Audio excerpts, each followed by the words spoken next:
মাছের তেল দিয়ে যে মাছ ভাজবো। দেখো মাছের তেল বার করে নিয়েছি, এবারে এটা থেকে দেখো তেল বার করছি।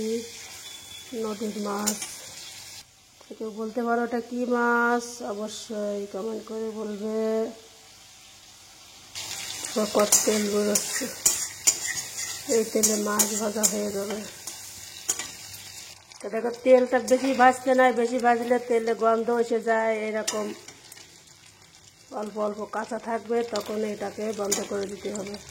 তো দেখো তেল বন্ধ করার পরেও যে গরম থাকে তেল, সেই তেলে আমার মাছটা একদম তেলটা খুব সুন্দর বেরিয়ে যায়। দেখো এবার এটা ঠান্ডা হবে, এটাকে ছানিয়ে নেব, এই গন্ধটা ফেলে দেব। তো দেখো এইভাবে তেলটা বার করে নেব। এবার তেলের ভিতরে আমি লবণ দিয়ে দেব, হলদি দিয়ে মাছ ভাজতে হবে। তা মাছের মাথা বড়, তার জন্য এক এক পিস করে ভাজবো।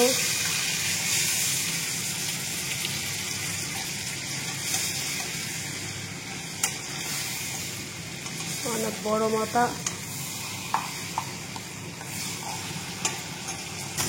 ভালো করে পোড়া পোড়া করে ভাজতে হবে। এই মাথা হচ্ছে হাঁসকির জন্য, মাছ মাংস ছাড়া ভাত খায় না হাঁসকি।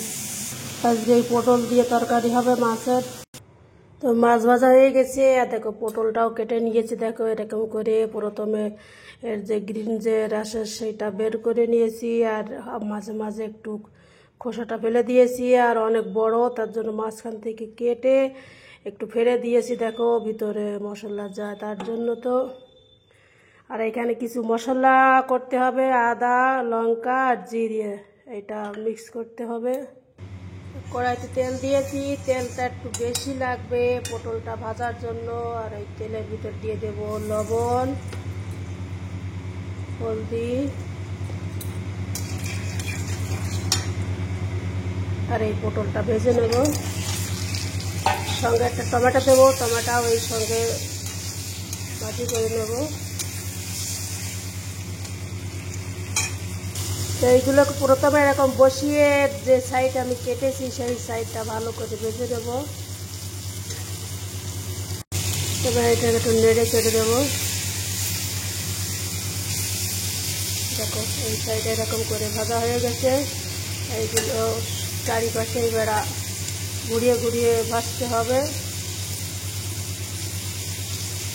যত ভাজা যায় তত ভালো, কাঁচা থাকলে ভিতরে জল থাকবে। আর এই টমেটোর দেখো খোসাটা ছাড়ছে, এই খোসাটা বের করে দেব। দেখো এই খোসাটা বের করে দিতে হবে, আস্তে আস্তে উঠবে। দেখো টমেটোর খোসা বার করে নিয়েছি। দেখো এটাকে ভালো করে ভেজে নিয়েছি। আর এরকম করে চারিপাশ দিয়ে করে কড়াইতে জায়গা করেছি। কড়াইতে যে তেলটা, সেই তেলটা ভিতরে সব বেরো যাবে। দেখো তেল বেরোনোর পরে কি করব, একটা একটা করে বার করে নেব। দেখো বের করে নিয়েছি। আর দেখো এইটুকু তেল বাঁচা আছে, আর এই তেলের ভিতরে আমি রান্না করব। মশলাটা উঠাই নেব, নাহলে জ্বলে কালো হয়ে যায় এটা থাকলে। অল্প একটু লবণ হলদি দিয়েছি, দিয়ে ডিম দুটো ভেজে দেবো ছেলে মেয়ের জন্য। ছেলে মেয়ে মাছ খায় না, ওদের জন্য ডিম রান্না করতে হবে।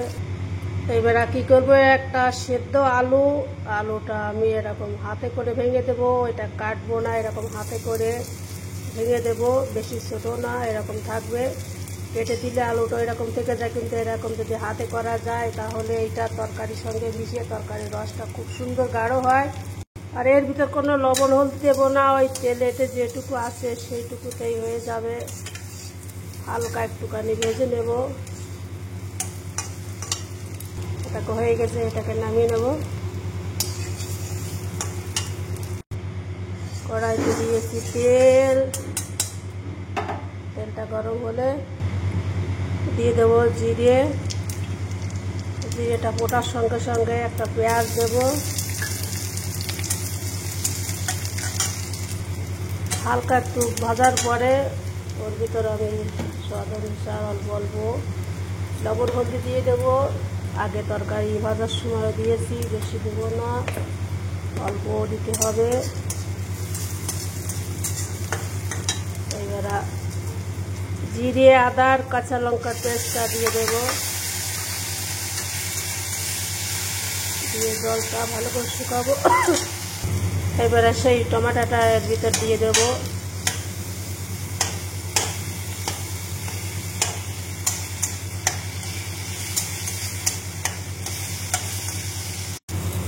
দেখো মশলাটা ভাজা হয়ে গেছে। এবারে ওর ভিতরে আমি দিয়ে দেবো জল।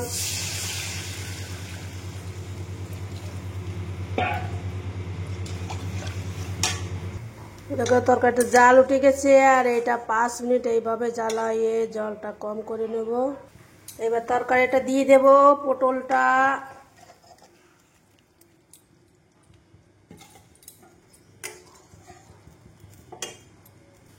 দেখো পটল আর আলুটা দিয়েছি,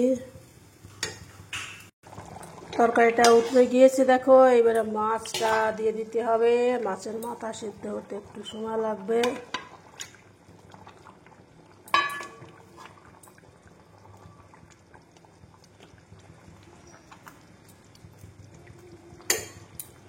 এটা ঢাকনা লাগাবো না, ঢাকনা লাগালে কি হবে, পটল থেকে জল বেরোয়, একদম একটা গন্ধ বেরোয়।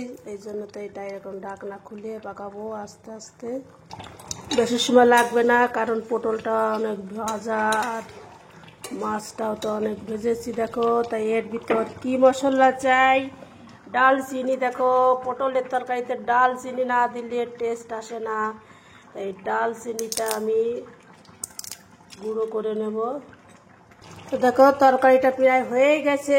তার সব থেকে লাস্টে এতে দিয়ে দেব আমি 1 চামচ চিনি। পটল এমনিতে স্বাদ হয় না, কোনো টেস্ট না, একটু মিষ্টি হবে।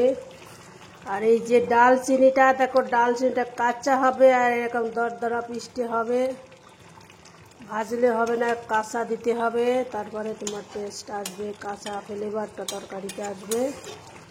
আর এটা মশলা দিয়ে কমসে কম 1 মিনিট এটাকে এরকম রাখতে হবে। দেখো তরকারিটা দেখে বোঝা যাচ্ছে তরকারিটা হয়ে গেছে, আর যে রসটা কীরকম ছিল আর কীরকম দেখো গাঢ় হয়ে গেছে। সবার শেষে একটু ধনে পাতা দিয়ে দেবো, না দিলেও দিতে পারো, আমাদের তো অভ্যাস, ধনে পাতা না হলে হয় না। এবার এটাকে নামিয়ে নেব। পটল আলু মাছের তরকারি রেডি হয়ে গেছে। তো ধন্যবাদ সবাইকে ভিডিওটি দেখার জন্য। আর যদি ভিডিওটি ভালো লাগে থাকে তাহলে লাইক কমেন্ট শেয়ার অবশ্যই করবে, আর এইভাবে আমার পাশে থেকো। আর এইভাবে একবার বানিয়ে অবশ্যই খেয়ে দেখবে কেমন লাগবে। এটা নারকেলের দুধ দিয়েও রান্না করা যায়, যদি মাছ না থাকে তাহলে নারকেলের দুধ দিয়ে, ডিম দিয়েও রান্না করা যায়, ডিম সেদ্ধ করে, যার যেরকম খেতে ইচ্ছে করে, যখন যেটা পাওয়া যায় সেই সময় সেইটা বানাই।